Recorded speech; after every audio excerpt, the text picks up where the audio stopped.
സങ്കീർത്തനം 132.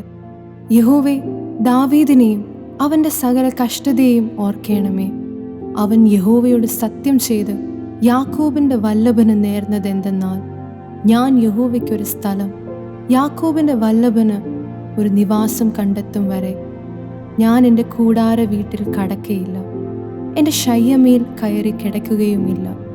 ഞാൻ എൻ്റെ കണ്ണിന് ഉറക്കവും എൻ്റെ കൺപോളയ്ക്ക് മയക്കവും കൊടുക്കയില്ല.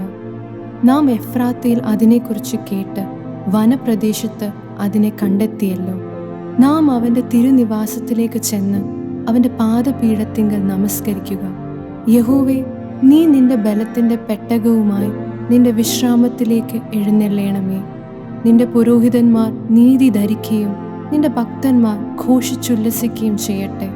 നിന്റെ ദാസനായ ദാവീദിൻ നിമിത്തം നിന്റെ അഭിഷക്തന്റെ മുഖത്തെ തിരിച്ചു കളയരുതേ. ഞാൻ നിന്റെ ഉദരഫലത്തെ നിന്റെ സിംഹാസനത്തിൽ ഇരുത്തുമെന്നും നിന്റെ മക്കൾ എൻ്റെ നിയമത്തെയും ഞാൻ അവർക്ക് ഉപദേശിച്ച സാക്ഷ്യത്തെയും പ്രമാണിക്കുമെങ്കിൽ അവരുടെ മക്കളും എന്നേക്കും നിന്റെ സിംഹാസനത്തിൽ ഇരിക്കുമെന്നും യഹോവ ദാവീദിനോട് ആണയിട്ടു. സത്യം, അവൻ അതിൽ നിന്ന് മാറുകയില്ല. യഹോവ സിയോനെ തിരഞ്ഞെടുക്കുകയും അതിനെ തൻ്റെ വാസസ്ഥലമായി ഇച്ഛിക്കുകയും ചെയ്തു. അതെന്നേക്കും എൻ്റെ വിശ്രാമമാകുന്നു. ഞാൻ അതിനെ ഇച്ഛിച്ചിരിക്കയാൽ ഞാൻ അവിടെ വസിക്കും. അതിലെ ആഹാരം ഞാൻ സമൃദ്ധിയെ അനുഗ്രഹിക്കും.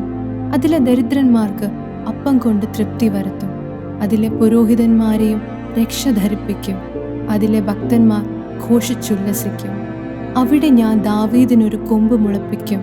എൻ്റെ അഭിഷക്തന് ഒരു ദീപം ഒരുക്കിയിട്ടുമുണ്ട്. ഞാൻ അവൻ്റെ ശത്രുക്കളെ ലജ്ജ ധരിപ്പിക്കും. അവൻ്റെ തലയിലോ കിരീടം ശോഭിക്കും.